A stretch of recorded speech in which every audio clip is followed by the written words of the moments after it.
everybody out there? This is Popular Stranger, and we are back at you again today with another Madden 25 Ultimate Team video. In today's video, we got Team of the Week predictions for week number 2 in MUT 25, and you can expect this content to go live tomorrow afternoon. Now, before we go over our predictions, let's talk about the format of the content that you can expect. Last week, EA made a big change to Team of the Week, and I don't think that they're going to keep this route the entire year. They might even change it up starting tomorrow, but they did not put any Team of the Week packs in the game. So we got 9 cards in total, 3 87 overall champions, and then a bunch of lower overall cards. Because there weren't any packs, we didn't have any LTDs, which is a shame because that's less players that they can give high overall cards to, and the more cards that we get in the game, obviously the better. So I do think, and they put out a blog talking about Ultimate Alumni and Rookie Premier Make Rights, which still haven't gone out yet. Hopefully we get some type of update on that today at some point. But in that blog, they talked about addressing or hearing the feedback on Team of the Week content. So I do think that they bring back packs this week. Will they bring back LTDs along with the packs? That I don't know, but we should still stay at 87 overall champions. This would be the last Team of the Week drop that stays at that OVR, because on Thursday, we know that we're going up to 88 overall champions and 89 overall LTDs. So if we stay at 87s this week, that means these set requirements will be exactly the same, and if they don't put packs back in stores for a second week in a row, there's a lot of opportunity to make coin if you happen to have some binder trash, because completing these sets will require 2 84 overall Team of the Week players and then 3 84 to 85s from any promo. Because there were no packs in the store last week, it was really hard to find these 84 overall Team of the Week cards, and one of the best routes to go about getting them or building them to make coin was through the Team of the Week exchange set. So there is a Hero Fantasy Pack for an 84 overall that requires 5 81 overall Team of the Week cards. And again, because there weren't any packs, these were pretty scarce as well. So if you had any of these from the prior weeks, from the preseason drops,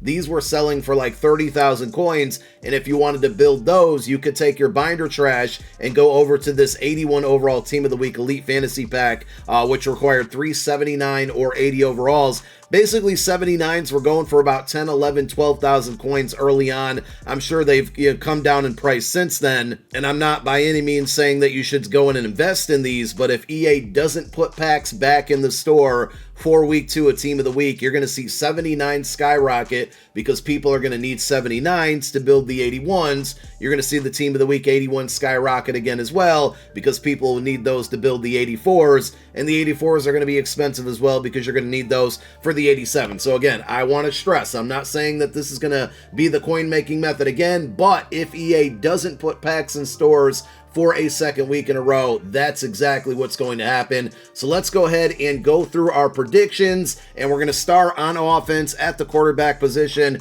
2 choices here, and I'm not saying that either of these players are going to get a card, especially if we don't see any type of LTDs. The number of high OVR cards that we see in a Team of the Week content drop will be limited to 3 87 overall champions, but we got a good chance at getting a quarterback because first up we have Kyler Murray, who only has a gold card right now. He had 266 passing yards in a big blowout win against the Rams, and along with those passing yards, he had 3 touchdown passes. The other quarterback candidate, I think, is going to be Geno Smith, who had more passing yards, the most passing yards in the NFL for week number 2 with 327, and he had only 1 passing touchdown, which isn't terrible, obviously, but I could see them giving Kyler the card because he had more passing touchdowns versus Geno, who had more passing yards. So at running back, I don't think they do this, but it's worth mentioning J.K. Dobbins. This is actually what we're looking at right now, his 81 overall card that he got for week number 1, and he's off to a really good start for the Chargers. Had a great week 1. In week 2,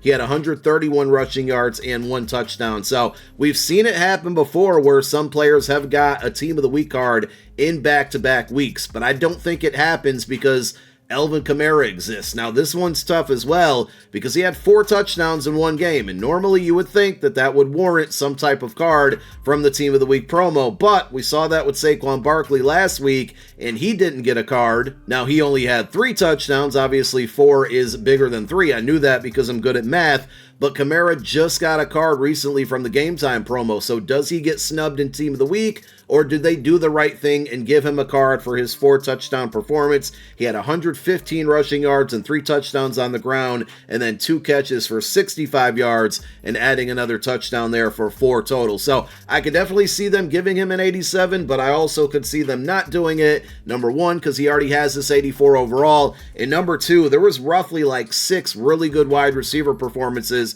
maybe even more of them. So the first one up is going to be Justin Jefferson, who had 4 catches for 133 yards, including that big 90-plus yard touchdown, and that was the 1 touchdown that he had in week number 2.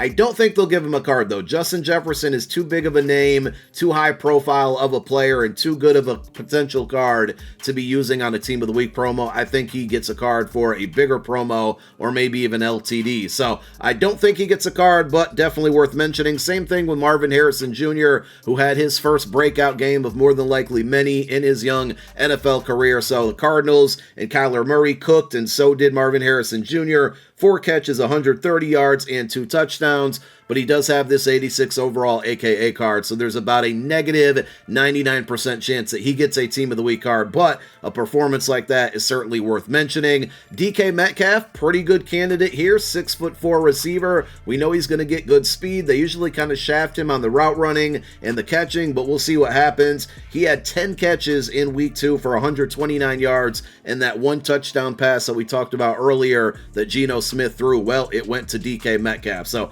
pretty strong candidate here at wide receiver for an 87 or potentially an 88 overall LTD Team of the Week card, assuming they bring back LTDs. Just like Marvin Harrison Jr., we got another rookie wide receiver that will not be getting a Team of the Week upgrade, but we got to mention him. It's Malik Neighbors, because he already has this 86 overall Campus Heroes card, but in week number 2, he had 10 catches for 127 yards and 1 touchdown. Chris Godwin and the Bucs have gotten off to a really good start to start out this NFL season, and he had a really good week 2 to top the week 1 performance. 7 catches, 117 yards, and 1 touchdown. So Godwin making noise. Mike Evans played really well last week. He usually makes a really good slot receiver card. So we'll see. Again, there's a lot of good wide receiver performances that EA has to choose from. The final one is going to be Davante Adams, which I think is another big name. Probably not as big as Justin Jefferson at this point in his career, but will they give Davante Adams a card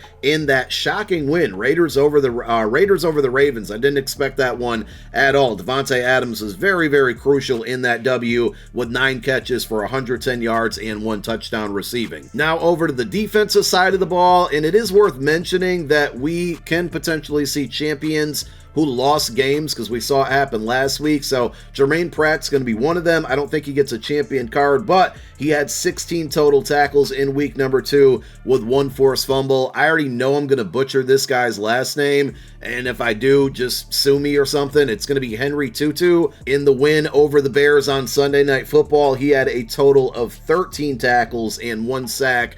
Could be a solid budget middle linebacker with the 6'2" height, depending on what type of speed they give him there. Of course, the acceleration looks pretty good at 85 on a 73 overall gold card, so we'll see what happens exactly if and when he gets his upgrade. This is the one, and again, in a losing effort, but this is the one that I think ends up being the champion on the defensive side of the ball, and I'm hoping it is, because I rock an Eagles-Lions Steam Team, and this card, if he gets an upgrade, would be a nice addition. And Lions Steam Team up right now with Night Train Lane, Amon-Ra St. Brown dropping yesterday. You just have to think that Megatron is going to be due for a card very, very soon. But Aidan Hutchinson, 1 sack short of tying the Lions franchise record for most sacks in a game. He ended up with 4.5 sacks in week number 2 in that loss against the surprising Bucks, and also 1 forced fumble. Next up, a card or a player that's not going to get a card, but we got to mention this one. Fred Warner already has that 85 overall AKA card. Unless they go LTD and give him an 88 overall, I don't know, but he went insane. Look at this stat line here. 9 total tackles, 1 sack, 2 forced fumbles, and an interception. I mean, he filled up every single important category that you might be looking for when it comes to a defensive player. For the Cardinals, we got one on defense as well. Dennis Gardeck finished with 3 sacks in week 2 and 1 forced fumble. And then another gold player or gold card that could get an upgrade is going to be from the Packers, Eric Wilson, another linebacker here, middle linebacker who's 6'1", and on a 73 overall card has 83 speed and 85 acceleration. So this is another potential budget beast here. If they give him an upgraded card, he should be pretty fast there, and he's got the height. Eric Wilson in week 2 had 1 interception for the Packers and 1 forced fumble. And then rounding out our predictions here,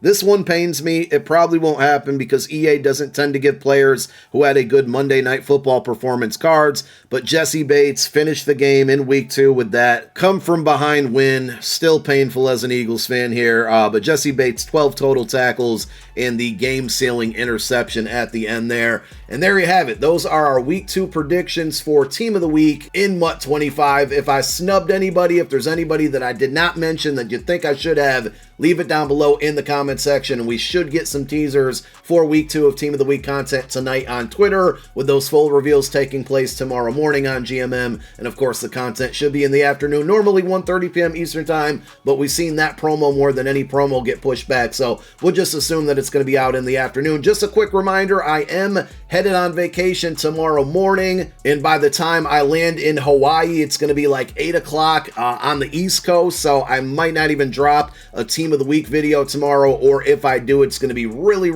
late. So there are predictions. We'll follow up with more content videos as things drop starting on Thursday, but tomorrow's a big travel day for me. Thank you guys for watching. My name is Popular Stranger. I'm out. Peace.